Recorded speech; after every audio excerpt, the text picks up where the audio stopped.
Assalamualaikum warahmatullahi wabarakatuh. Nashkurullah syukran katsira biqiraatil hamdalah ala hidayatihi wa taufiqihi alladhi nahnu na'isu biha wa nusalli wa nusallimu ala Muhammadin ala juhdihi wa bazlihi litablighi syara'illah hidayatah. Amma ba'du, ashkurukum syukran jazila ala ma'asa'idatikum bil huduri fi hazal fasli.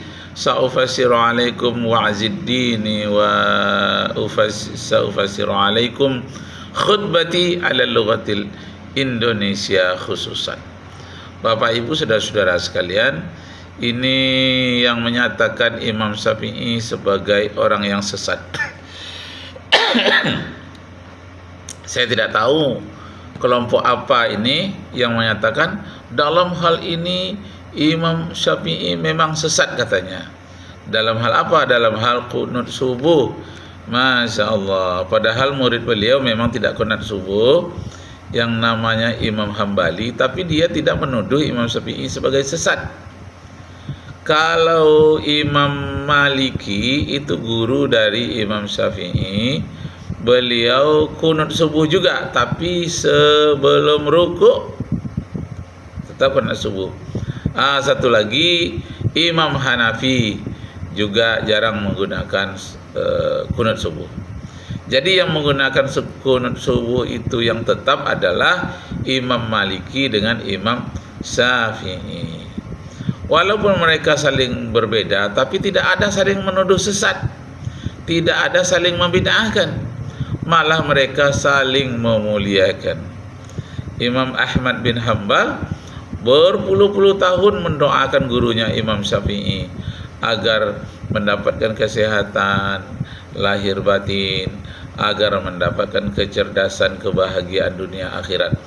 Tak pernah lepas dari mulutnya berdoa setelah sholat untuk kebahagiaan gurunya. Nah, mereka saling memuliakan. Tapi kenapa manusia di zaman sekarang ini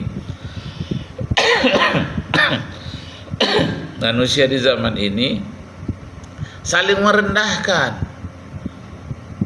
bahkan mencerca, mencaci maki, menuduh sesat.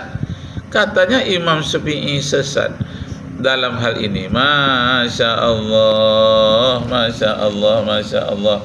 Kok bisa begitu? Nah, coba kita dengarkan sebentar ini. Saya tidak tahu siapa nama Ustadz ini. Ada Imam Syafi'i pun itu bodoh sih. Imam Syafi'i salah kali ya. Siapa yang belum pernah salah? Gitu. Apa kita tinggalkan ucapan sahabat kepada anaknya, "Ai budaya muhdas, wahai anakku itu bid'ah." Lu tunggu. Kita tinggalkan ucapan sahabat ini, dan sahabat ini didengar oleh para sahabat yang lain dan diam hanya karena Imam Syafi'i kunut subuh. Aneh. Menyangka kunut subuh itu bid'ah, maka kalau kita ikut begini berarti ikut apa? Terjerumus dalam bid'ah. Mudah tidak demikian. Bahkan saya tidak menemukan perkataan Imam Ahmad menyatakan bahwasanya itu adalah bid'ah. Cuma dia mengatakan tidak sunnah, bahwasanya yang sholat di belakangnya silakan mengikuti. Dan ini juga difatwakan oleh Syekhul Islam Ibnu Taimiyah rahimahullah dalam Majmu' Fatawa. Beliau mengingkari kunut subuh, artinya beliau tidak menerima kunut subuh. Kunut subuh menurut beliau tidak sunnah. Tetapi beliau sendiri menyuruh orang untuk ikut kunut subuh di belakang imam yang kunut kalau posisi dia sebagai makmum. Ya. Maka harus berani mengatakan salah ya salah, bid'ah ya bid'ah, keliru ya keliru, batil ya batil. Tidak benar. Ini masalah khilafiyah, tidak sampai pada tingkatan apa? Bid'ah membid'ahkan. Barang siapa yang terjerumus pada bid'ah membid'ahkan dalam masalah kunut subuh, dia telah menyelisih manhaj ahlus sunnah.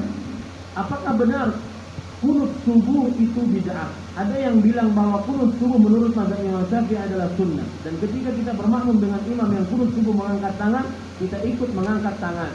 Maka jawabannya perkataan para sahabat Nabi radhiyallahu anhum, "Ya bunayya, innaha bid'ah." Wahai budaya, wahai anakku, dia adalah perbuatan bid'ah. Bid'ah hasanah. Menurut sahabat ini, kunut subuh adalah perbuatan bid'ah. Bid'ah hasanah. Dan Al-Hafidz Ibnu Hajar menyatakan bahwa dari riwayat-riwayat hadis yang ada bahwa Nabi Muhammad SAW, ini Al-Hafidz Ibnu Hajar Al-Asqalani, tidak ada Nabi berkunut kecuali ketika nawazil, ketika beliau dalam keadaan sempit, terhimpit, ada permasalahan yang dihadapi oleh kaum muslimin.